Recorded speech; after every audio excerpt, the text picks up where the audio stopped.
la crisis del Imperio Romano y el reino visigodo. Bien, terminando el punto anterior, en el que hablábamos de la romanización, es decir, el dominio de Hispania por parte de Roma, ¿cuándo acaba lógicamente el dominio de Roma sobre Hispania, sobre la península ibérica? Cuando cae el Imperio Romano. El Imperio Romano va a venirse abajo del todo, completamente, definitivamente, en el siglo V, después de Cristo. Pero la crisis del Imperio Romano viene muy de atrás. La crisis del Imperio empieza ya en el siglo IV, a principios, y básicamente tiene varios factores que hacen que el imperio, que antes ha estado en ascenso hasta el siglo II, empiece en un declive muy pronunciado a partir del siglo IV. ¿Cuáles son estos factores? En primer lugar, la ruina económica. Ya dijimos que el modelo productivo romano se basa en grandes explotaciones agrícolas trabajadas con mano de obra esclava. Esto supone un problema, dado que las nuevas remesas de esclavos dependen de las victorias de Roma en sus fronteras. El problema es que el imperio se expande demasiado y cuando sus fronteras están demasiado lejos y demasiado desiertas y no tienen ya gente que seguir conquistando, no tienen por tanto sitios donde conseguir esclavos en remesas gigantescas que los ofrezcan a un precio muy barato, y la economía empieza a resentirse por falta además de esa mano de obra esclava. Pero lo más serio realmente son las guerras civiles. Lógicamente, cuando tenemos un imperio enorme y muy rico en torno al Mediterráneo, hay demasiados candidatos a ocupar el trono imperial. Lo establecido es que el hijo del emperador sea el nuevo emperador, pero la práctica a partir del siglo IV es que cuando un emperador muere, todos los grandes generales se pelean por heredar el imperio, y eso lleva a guerras civiles que hacen que, por ejemplo, en la cuarta década del siglo IV haya 17 emperadores en 10 años. La guerra civil por el poder central azota el imperio, debilita su frontera y corrompe a sus funcionarios. Y por último, las olas polares y las migraciones. También en el siglo IV, cuando Roma está muy débil internamente por los conflictos civiles, aparece en el hemisferio norte una ola de frío. Esa ola de frío hace que los pueblos de las estepas rusas, los hunos, los alanos, vándalos, suevos, etc., se desplacen hacia el sur y el oeste, buscando tierras más cálidas, mejores para vivir. Esto va a generar un efecto dominó, porque los pueblos que llegan desde la estepa van a empujar a los pueblos de Germania, que habían sido siempre vecinos de Roma, hacia las fronteras del Imperio Romano. Estos pueblos, como por ejemplo los visigodos, van a entrar en el Imperio Romano, van a ir ocupando algunas zonas y van a ir arrancando pedazos a un Imperio Romano que al final quedará reducido solo al control de la propia península itálica. Bien, esto en cuanto a la crisis del imperio.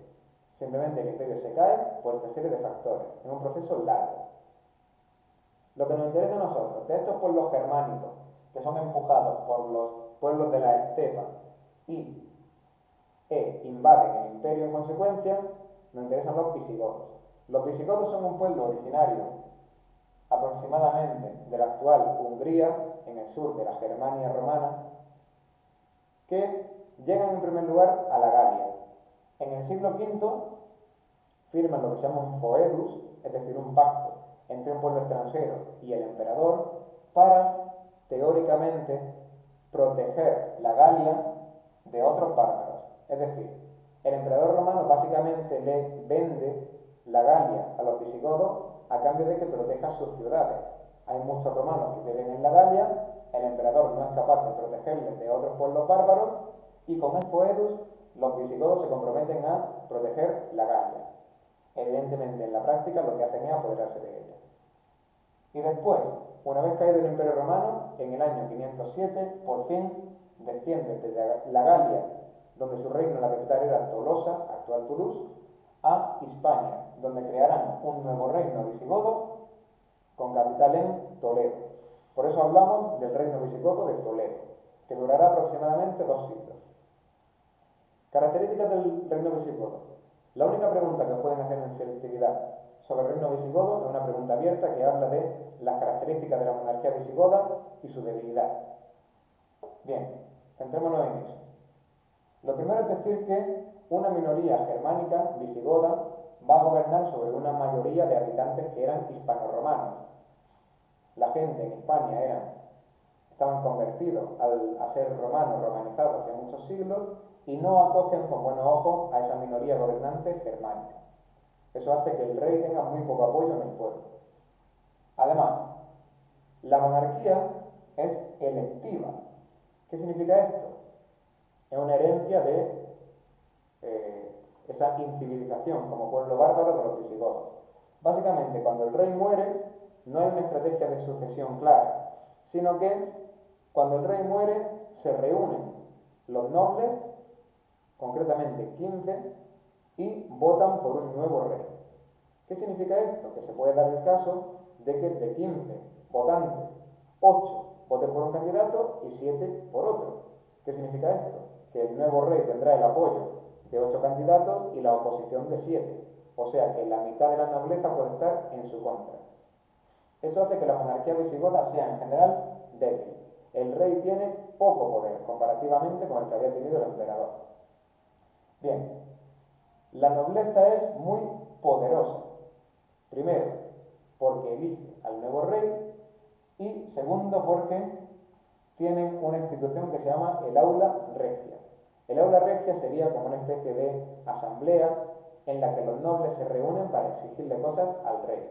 Y el rey normalmente tiene que ceder, porque los nobles son los que tienen el ejército, los que tienen el territorio, y el rey es una figura electiva más que coordina a los nobles que los gobierna. Por tanto, poco apoyo entre el pueblo para el rey, unos nobles que son muy poderosos se coordinan en el aula regia y que en muchas ocasiones van en contra del propio rey. Eso va a hacer que la monarquía visigoda sea muy débil y el reino sea muy inestable. Ya veremos las consecuencias que tiene esto cuando llegue el Islam. ¿Por qué se encuentra un reino visigodo tan sumamente débil? Bien, la otra pata del poder, además de la nobleza, es la iglesia. Los visigodos se hacen católicos en el siglo VII, a principios del siglo VII. Antes eran arrianos, también cristianos, pero de una rama distinta.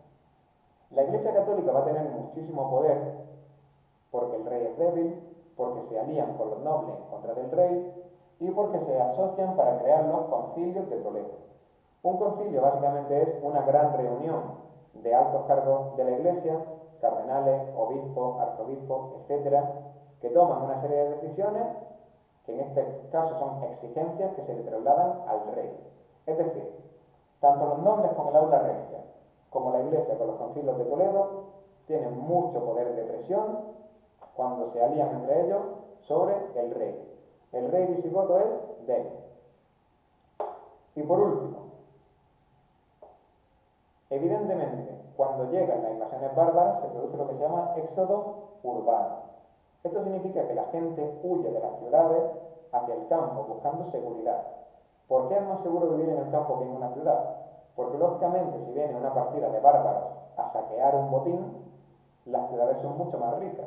Las ciudades son atacadas continuamente por oleadas de pueblos bárbaros.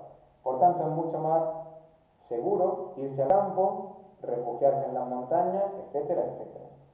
El hecho de que la mayoría de la población se vaya al campo abandonando las ciudades va a dar lugar a la servidumbre campesina.